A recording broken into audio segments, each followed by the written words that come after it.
backs, before you come onto your backs, grab your blocks, okay?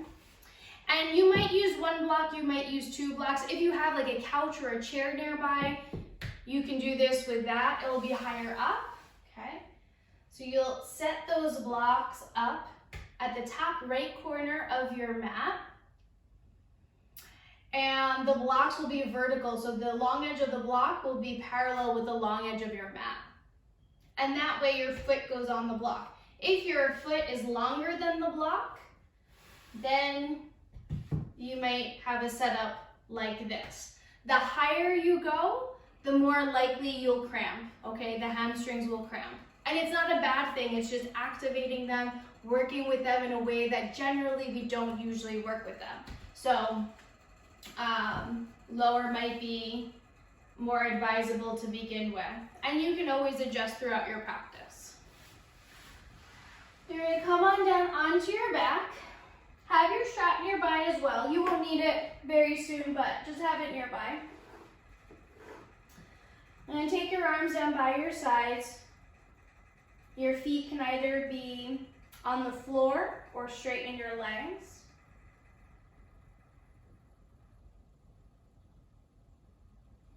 And feel how the back surface of your body makes contact with the floor. The backs of your hands, shoulders and arms, your back, hips, and either the soles of your feet or the backs of your legs.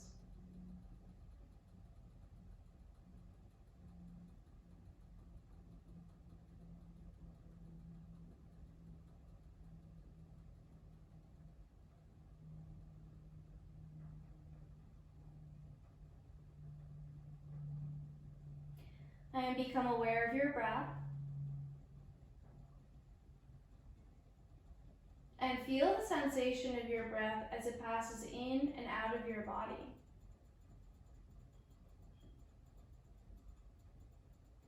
And you may observe some external noises that are going on around you, and how easy it is for the mind to sort of float to those noises, right?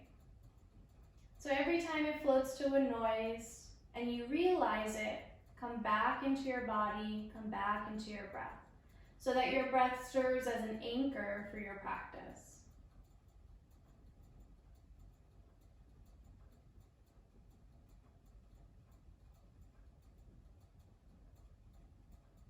And after a few rounds of breath, you may also notice that that noise level may have not necessarily changed, but you perceive it differently because you're more attuned to what's going on inside of you than what is happening outside of you.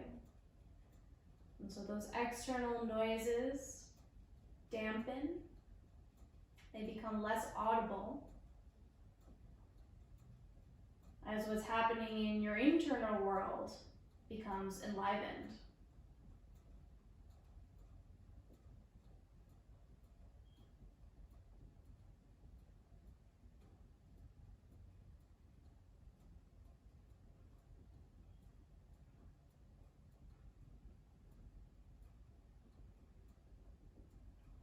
And steady your breath, again, deep, slow, steady inhalation in through your nose, followed by a long, slow, steady exhalation back out through your nose. Deep, slow, steady breath in, followed by a long, slow, steady breath out.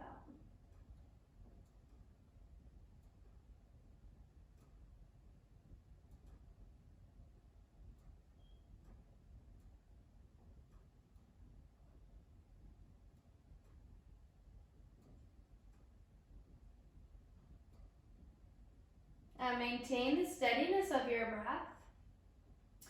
If your legs are straight, bend your knees. Place your feet on the floor so that your heels are kind of underneath your knees, but that they're not too far under to where you feel like there's pressure or that the thighs are moving towards the short edge of the mat in front of you, and not too far out in front of you where it feels like you're being pushed back towards the back of your mat. When you press your heels down, there should be this sense that when I push down, the rest of my body can rise up, okay?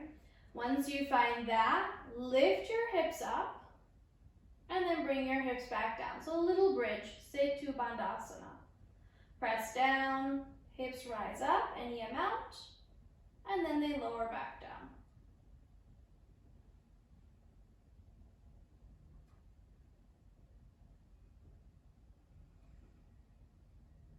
Okay, the next time your hips lift them up, keep them there.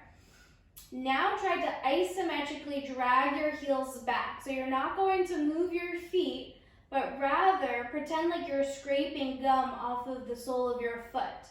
So as you're trying to do that action, you may feel that the backs of your legs engage a little bit more for that asymmetric pull. Take another breath here, pull the heels back, and then as you exhale, lower your hips back down. Now walk your feet in towards each other, so the legs come out to the sides, almost like a butterfly or Supta Baddha Konasana. And press the outer edges of your feet into the floor, not the outer ankles, okay? Press the outer blades of your feet into the floor. And your legs might come closer to the floor, but you're gonna create some tone in the inner thighs, so almost as if you're squeezing a block. Hug the inner legs in a little bit more. You'll notice that your legs are turned out, so they're in external rotation. Press the outer blades down. Now lift your hips up and away from the floor. So a much different feeling in this variation of bridge pose. Then come on down. Do that a few times. Press the outer blades of your feet down into the floor as you lift your buttocks up and release the buttocks back down.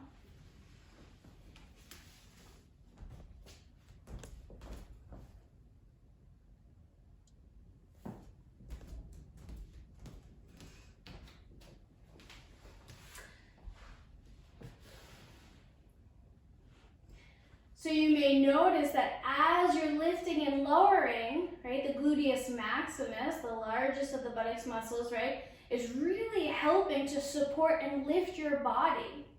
Even though we generally say not to do something like this, but we can see that it's actually a bit more functional because we can support the weight of the pelvis when we have these larger muscles that are helping to support the body.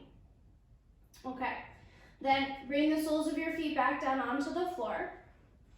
Shift yourself down if you need so that you can take your right foot onto your blocks. Make sure that your right heel is on the block. And then again, if you need to split the blocks or bring the blocks down, go ahead and do that. So now the foot might be just a little bit more out in front of you than before. We've changed the angle, but you can certainly bring yourself further, closer to the blocks. Your left leg, you'll turn the left leg out so that the outer blade of your left foot, the pinky toe side of your left foot, is coming closer to the ground. It might not reach all the way down, okay? So bring your left heel to the floor, straighten the left leg, turn the left leg out. Notice what that's like. Now when you lift your hips up, you are going to bring the heel, the outer edge of the foot, all the way to the floor, okay? So press down through your right foot, let the outer edge of the left foot come to the floor. And notice the work of the hamstring here. You don't have to lift up very high. And then you can take a break and lower the foot down, lower the hips down. If there's a cramping sensation, straighten the right leg. Okay, and then you're going to do it again. Make sure your foot is firmly pressing down into the block. If you want to use less arm strength to lift up so that you really are pressing up through the leg, press up from here. Have your hands up towards the ceiling. Now press the outer blade of your left foot into the floor. See if you can lift your left side of your pelvis up a little bit more. This bottom leg is like Wild Thing or Rockstar, where we're going. Okay, and then lower back down. Bring the hips to the floor, rotate the left leg back up, bend the knee, step your right foot off. If you need to stretch out the hamstring again, go ahead and do that. And then make your way over onto the other side. Shift your blocks over to the left side of your mat.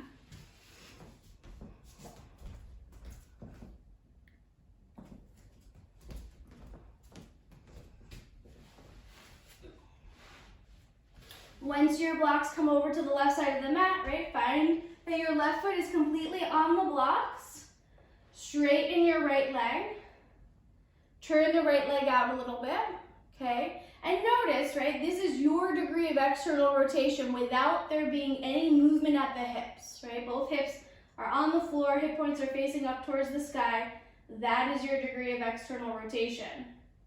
As you lift up, the hips then move, allowing the outer edge of your foot to reach the floor, okay? So press the left foot down, lift up, the right foot might slide back, let that happen, then turn the leg the rest of the way out. You can have the hands on the floor, that's gonna give you maybe a little more support and use a little more of your arms. Using the leg, if you wanna use the leg muscles more, and hips, have your arms up towards the ceiling. Then as you exhale, release the hips down. Okay, if you want to support, stretch the leg up. And then try that again. Press your foot down onto the blocks, hands up or down. Roll onto the outer edge of your right foot. Then press that outer blade of the right foot down into the floor as you lift the buttocks up a little bit higher. Take another breath here. Then as you exhale, slowly lower yourself back down. Rotate the leg back in. Okay. From here, you're going to take your strap, loop it behind your thigh, or loop it to your arch of your foot, and straighten the left leg up towards the ceiling. And you'll straighten your right leg.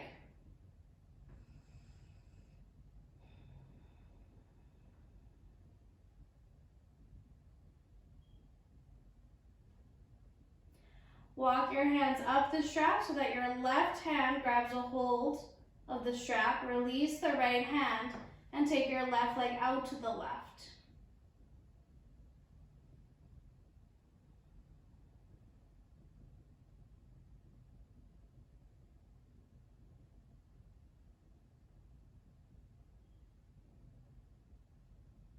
On your inhalation, bring the left leg back up through center. Bend the left knee. Place your left foot down. You can move your blocks aside. Then switch sides. Loop the arch of your right foot as you reach your right foot toward the ceiling.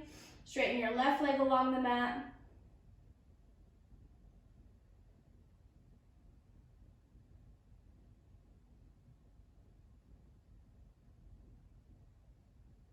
And take your right leg out to the side.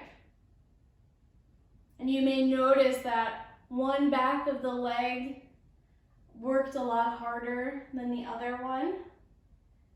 And so if you feel more sore on one side, it gives you information about your body.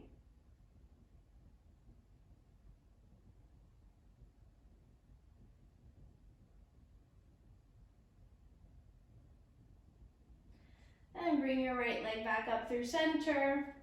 Bend your right knee, settle your right foot down to the floor, and then bend your left knee and place your left foot on the floor. Lift your arms up so your fingertips start by facing the ceiling. Then pull the fingertips down towards your abdomen so that your wrists are in flexion. Okay, you're bending your wrists like this. Then lift your fingertips up towards the ceiling and move them into extension. So your fingertips pull back towards your shoulders as the palms of your hands face the ceiling. It's as if you were in plank pose. Okay, pull the fingertips down towards the abdomen. You're in wrist flexion.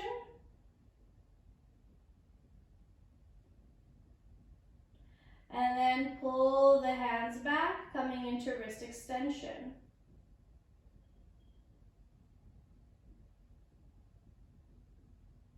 flexion and extension.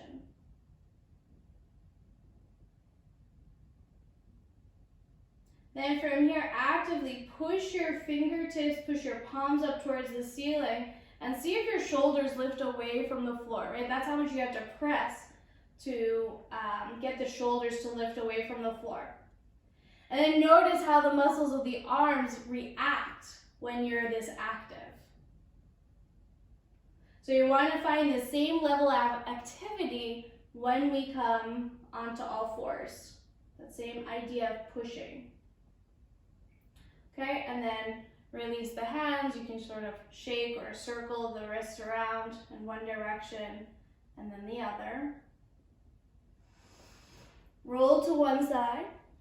Then using your hands, press yourself up and come onto all fours. Have your hands shoulder width apart and your knees hip bone distance apart. And then again, find that push. Push into the floor without rounding the spine coming into cat. Okay, how much can you push without bringing your spine into cat? Then from there, reach the right foot back. Push back through the right heel.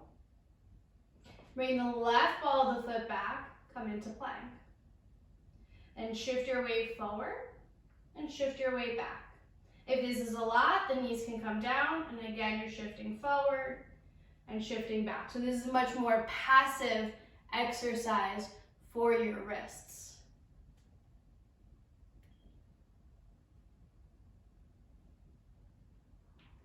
And then release your knees down to the floor, point your toes, bend your elbows, and lower yourself to the floor. Straighten your arms down by your hips. Point your toes, have your feet about hip bone distance or wider apart. On an inhalation, roll the shoulders back, lift the hands, legs, chest, and torso, head coming into Shalabhasana. On your exhalation, lower back down.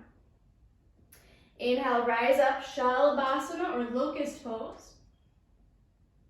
Exhale, back down. Inhale, rise up. And back down. Inhale, lift up. Now keep the height of your chest and your arms as you press your feet down into the floor, and then maybe lift the chest up a little bit higher. Bend your elbows, extend your wrists, and place your palms on the floor like tabletop. Stay here, or press into the ground, straightening your arms, lifting your thighs away from the floor and your knees away from the floor for upward facing dog. Then as you exhale, lift the hips up, bend your knees, tuck your toes under, shift your hips back, okay? But try not to round back, push into the arms as you reach the creases of the hips back. Then from there, hover your knees a little bit away from the floor. Maybe you can get more of the balls of your feet on the floor as you walk your hands back a little bit more. Can you continue to create length in your spine as you do this? And then from there, slowly lift the hips up, coming into Adho Mukha Svanasana, downward facing dog. Continue to push into the hands as you drop one heel down to the floor, then the other.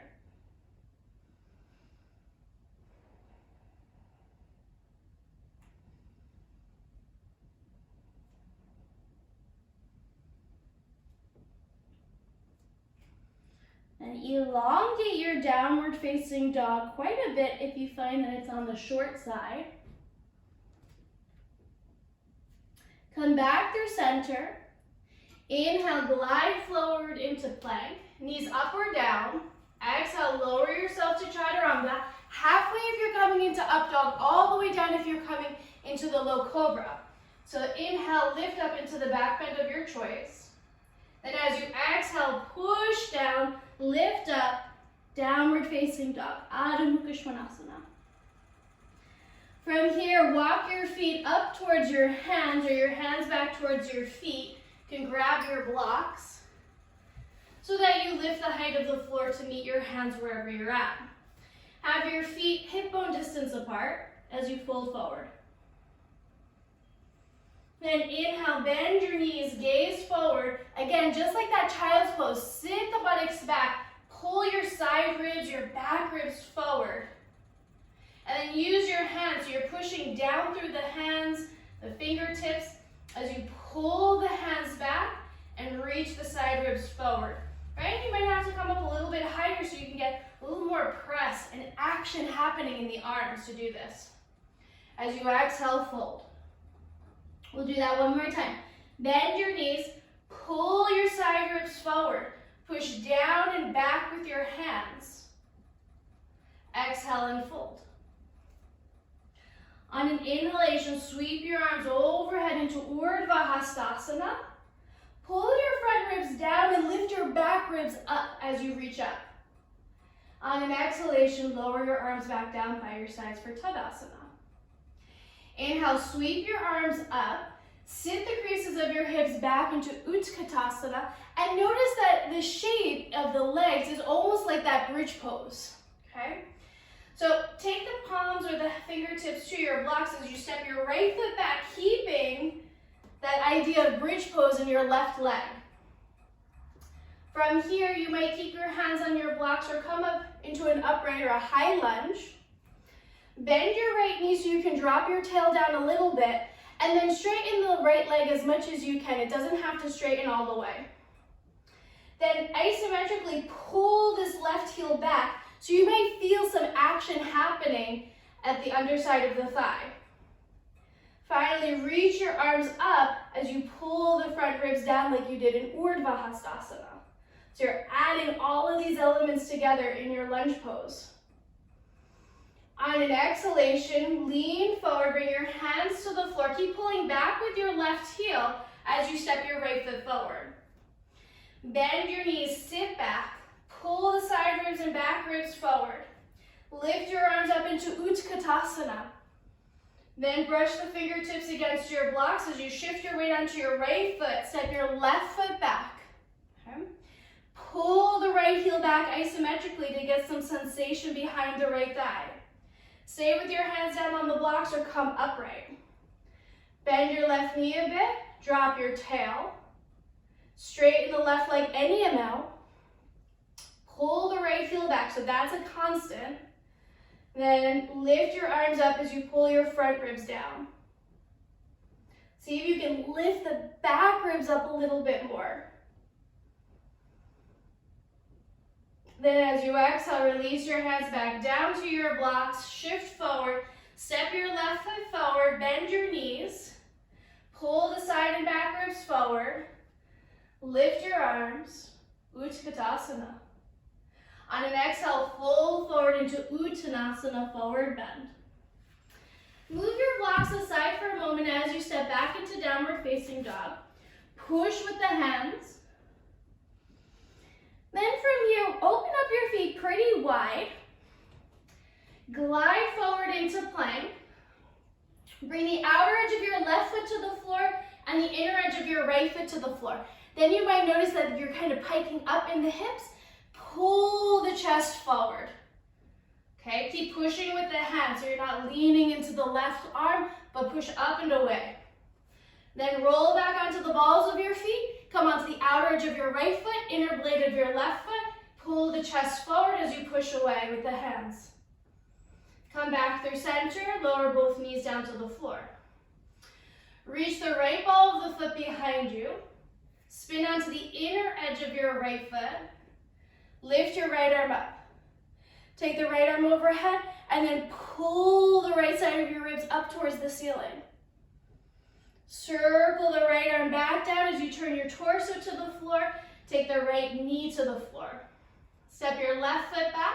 Spin onto the inner edge of your left foot. Lift your left arm overhead as you turn the chest and then pull the left side ribs up towards the ceiling. Circle the left hand back down, left knee to the floor. Step right foot back. Come onto the inner blade of the right foot. Reach your right arm straight up towards the ceiling now. So you can stay here in this variation of side plank, or you're going to slip your left foot underneath you and then stack your right foot up on top of your left foot. Push into the floor with your left hand as you reach up through the right arm. You're welcome to also use blocks underneath the hips to help support here. On an exhalation, take your right hand back down, come onto the balls of the feet, then lower the knees back down.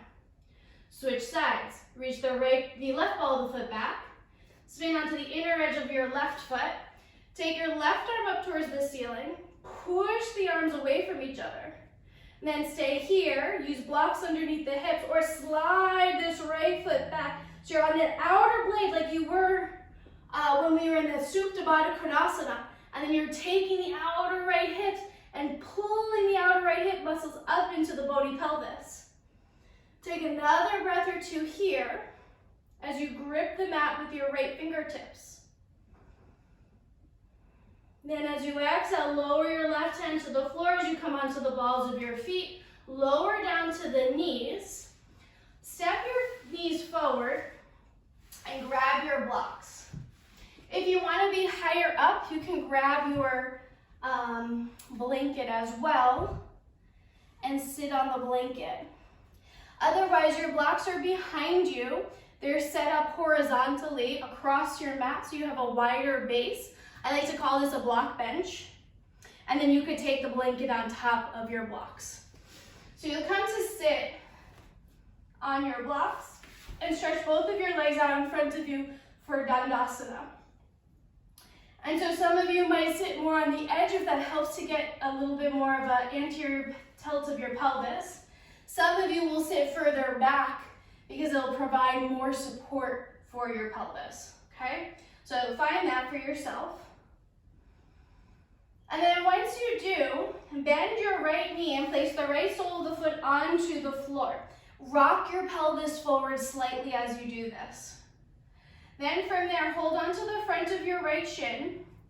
With your left leg, turn the left leg to the left. Bring it back up through center. Turn the left leg to the left and to center. So this is familiar, right? We did this lying on our back, except this foot was on the blocks, okay?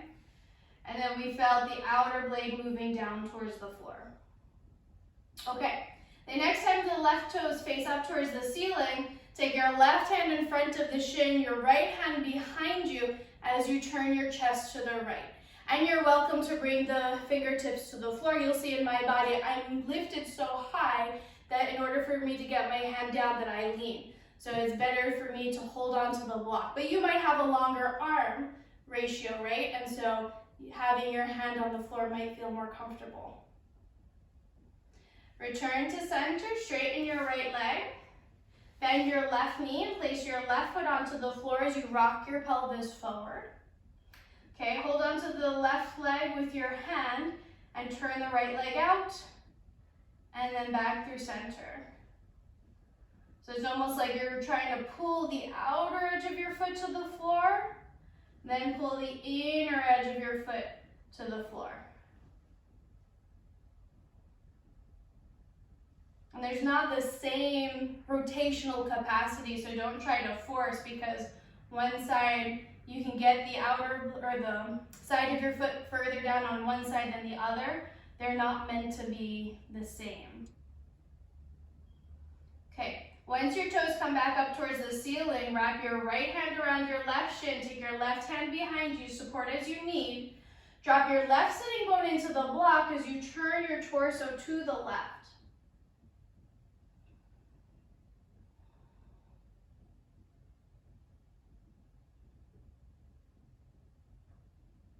And inhale, return to center, straighten your left leg. Come off of your blocks for a moment, move them apart, and then turn them so that now the long edge of the block is parallel with the long edge of your mat. Take your hands and turn your hands so that your fingertips face the back edge of your mat. Okay? Your fingertips face away from your buttocks. Bend your knees and have your feet about hip bone distance apart. It's okay if the hands don't come all the way down onto the blocks. Once you push up, the heels of the hands will drop down. You can also take the blocks further back further away from you, and that might help give you a better sense of where your hand needs to be. Then, like your bridge pose and your plank pose, push into the hands, push into the feet, lift your buttocks up, and you come into this tabletop position. Pull the chest up as you pull the buttocks up, and then on an exhalation, place the buttocks back down, bend your elbows as you sit down, okay? So you'll do that 2 more times. You can have the knees bent, or start to straighten the legs little by little or all the way, all at once. It's going to require more on the underside, particularly the hamstrings and the buttocks, okay, as you straighten the legs more. You can also, once you're halfway up, then start to walk the feet forward as you lift up. Pay attention to whether you're pressing the ribs and the belly up as opposed to lifting from the hips. Okay, and then bend as you come down, and you'll do that 1 more time. Press down, grip into your finger pads, lift up, lift the buttocks up. Pull your chest through your arms, kind of like upward facing dog, in a way. And then come on down. Good. Cross your legs. Return your blocks to that same orientation, the block bench. And we're going to play with Wild Thing or Rockstar. So you'll sit on your blocks again. Okay. The leg that's bent is like your bridge leg. The only difference though now is that instead of pushing down through the heel, you're going to push down through the ball of the foot. So you push down through the ball of the foot to lift my hips up. You can do it with your foot flat on the floor, but to gain a little more access into the back bend, it tends to be easier to lift this heel up, okay? And the right leg will do the same action as before, right? We were able to turn the leg down, but we know where the leg stops in our external rotation, right? In our outward turn of the thigh. But when we lift our hips up, then we're able to turn them to the right. Take your right hand like you did before, turn the fingertips to face away from you, and place your hand on the mat. You can lean, right? So I'm kind of leaning into my arm to reach back. Okay, I'm going to gently bend my elbow a little bit, lift the left heel, okay, lean, turn the outer edge down to the floor, lift the hips up, okay? Keep lifting the hips up, and then like those side bends we did, lift your left arm overhead, and maybe look up towards your hand or look up towards the ceiling. Push the floor away. You'll notice that my wrist is well behind my shoulder right now. Take another breath here, and then as you exhale with control, drop the left heel down to the floor. That right leg's gonna come up as you then come up, okay? And we'll switch sides. So, bend your right knee, okay? Left leg is forward. Turn the left leg out. It's gonna stop naturally. You're not gonna force it. Flex the foot, okay? Lift the right heel away from the floor, so it's the right ball of the foot pressing down. Take your left hand, fingertips face away from your buttocks, and you lean a little bit into the hand. Okay, so the hand is really the left hand is really in front of the left shoulder. And as your body lifts, the shoulder will continue to move further behind the wrist. So you don't have to bring the hand here because then you would be too far away. Okay? Then from there, push down, lean into the left hand, place the left ball, the left outer blade of your foot onto the floor. Lift your hips up. Reach up through your right arm as you lift your pelvis, and then take your right arm overhead. And perhaps look up towards the sky, look up towards your arm. Push away with the left hand as you grip into your left fingertips. Lift the buttocks. Then as you exhale very slowly, right, the heel drops, the buttocks comes down as the toes point up towards the ceiling. And then as you need, you can readjust. Okay, so we're gonna try that 1 more time, and we're gonna add the little twist to it. So switch sides, Okay, we'll start with the twist.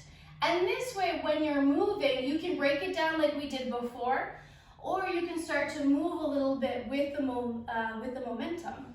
Okay, so you're gonna turn to the left, right hand across the left shin, left hand where it needs to be on the block or the floor. Then I spiral to the right, hand comes behind me, outer blade of the foot down, heel up, left arm up, look up or towards the hand, dropping the head back. And then slowly with control, lowering yourself, coming back into that seated position, turn to the left. Then turn back to the right. And come back down. Turn to the left. So you can move as quickly or slowly as you like.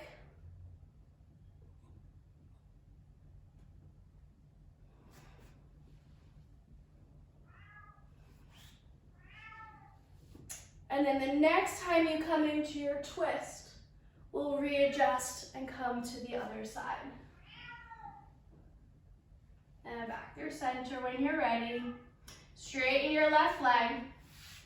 Bend your right knee. If you need to, adjust your blocks. Starting your twist, take the left arm in front of the right shin as you turn to the right. Okay, and then swivel to the left. Fingertips face away from your buttocks. Press up, lift up, roll onto the outer blade of the left foot. So you're pushing down to lift the left side of your pelvis up through that foot. And then slowly lower yourself down against the force of gravity. We turn.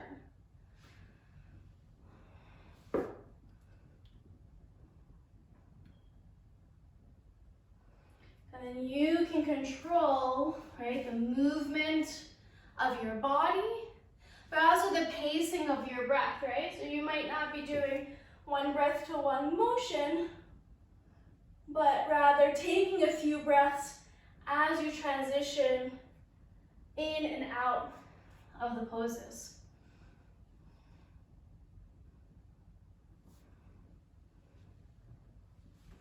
And the next time you come into your twist, we'll pause there.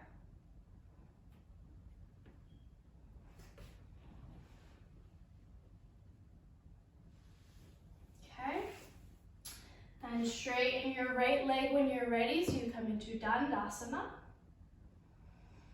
On an inhalation, interlace your fingertips, press the palms forward, and then reach your arms up towards the ceiling. Kind of like downward facing dog. Drop your sitting bones down into the blocks, push up through the palms of your hands, and then reach the soles of your feet forward.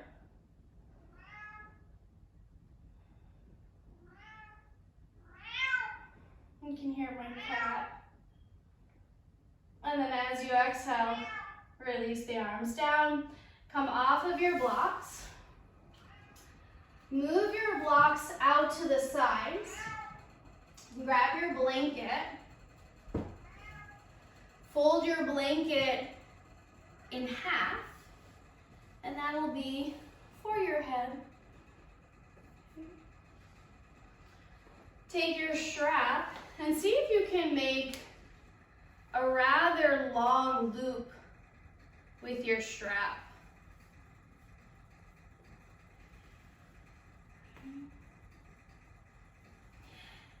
And if it's hard to make the longer loop, if the loop isn't this long, if it doesn't work for the proportions of your body, then I'll show you another way to go about this. You'll take your loop, bring it over your body like you're putting on a shirt, and then you'll secure the strap right along your sacrum. So it's right, let's say, in the middle of your buttock flesh, okay, a little bit higher. Okay, it'll move as you come down, but that's okay. You'll be able to readjust it here. Okay, and that way when your hips come down to the mat, your hips are securing the placement of the strap. Make sure that the clasp and the tail are facing out and away from you, and they're in a position where you can adjust. Once you're there, that's when you're going to bring your legs into the strap. Now, if it's wider, you can actually press your heels out against the strap. If you want the legs to be closer in together, then you can tighten your strap. I'm going to adjust it so that it's not over my heels. Okay, so the middle clasp isn't along my heels, right? And then I can hold my legs together in this position. The other thing that you can do is to take the strap off and take the strap around the legs, right? So around the thighs.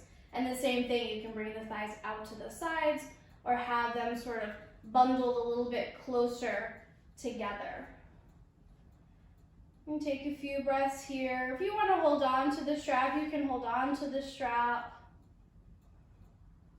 Right, you have lots of different variations you can play with.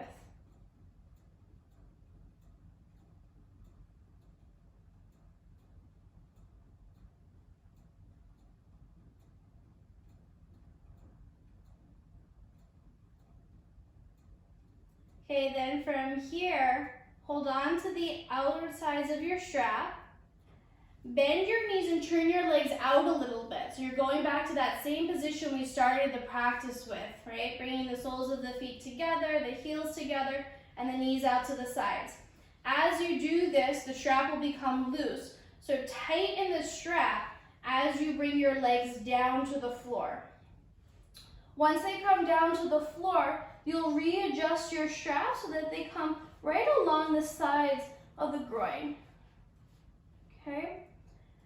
And that way, you can then adjust your blocks. So your blocks support your legs, and the tops of the strap sort of help to course the inner thighs down towards the floor. There's more of a grounding sensation here. Then the next piece that you can add on is that when the strap feels tight enough is to create some traction, so moving the thigh bones a little bit away from the hip joint. So you're gonna push your feet forward like you were going to straighten your legs, okay? And you'll notice that the back of the strap pulls into the sacrum and the tops of the femurs, they descend. So it creates a little more. What if you don't have a strap? If you don't have a strap, then you can try and use like a sweater or just come into the same shape without the strap and support the legs so you're in a Baddha Konasana position. Okay? And then take your hands and rest your hands wherever they feel comfortable.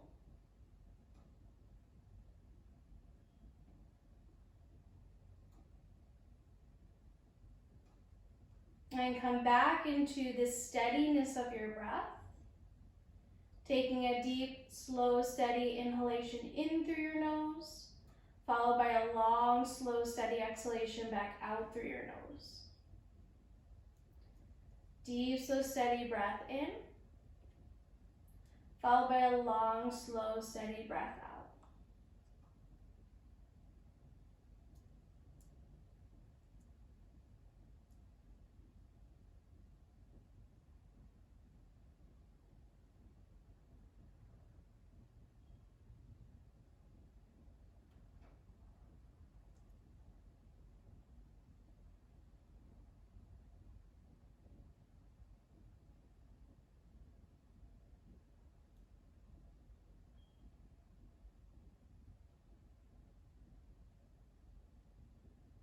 And then from here, you'll slowly pull your feet in a little bit.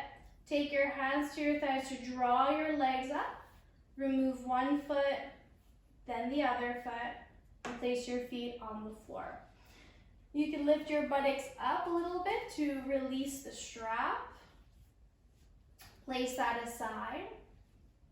Move your blocks aside and straighten your legs coming into Shavasana. You can make any adjustments you'd like for your practice of Shavasana. Use any of your props that you would like to support yourself with.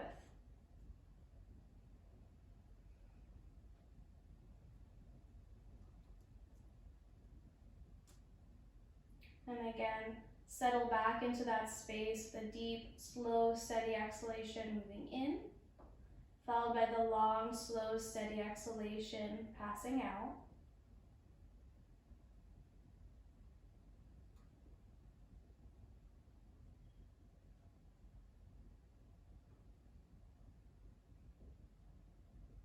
And if you notice that those external noises become greater and greater, that's the opportunity to drop back into your breath so that the presence remains within yourself rather than the mind being pulled outward.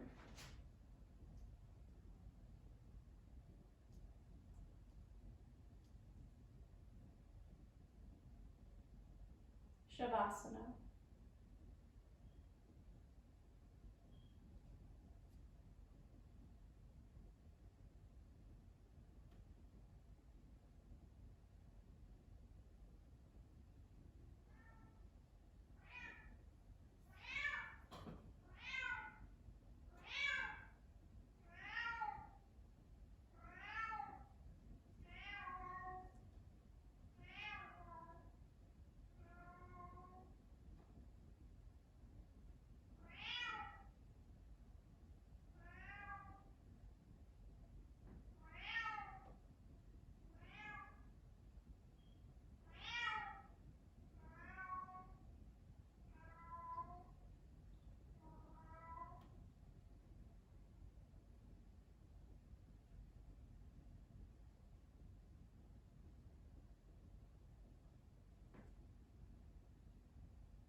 If you have a few more minutes and would like to stay, please go ahead and do so.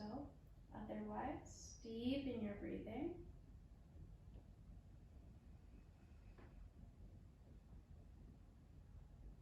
Wiggle your fingertips and your toes.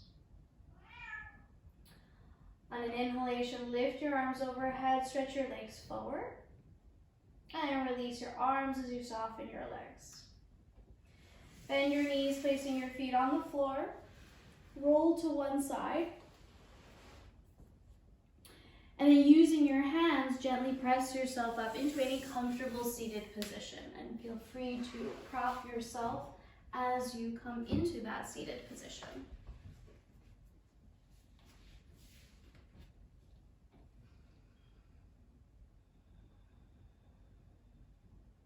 And join your hands together in front of your heart. Touch your thumbs to your heart to uplift it. We'll seal our practice with the sound of Om. If you'd like to join in with me, take an inhalation in through your nose.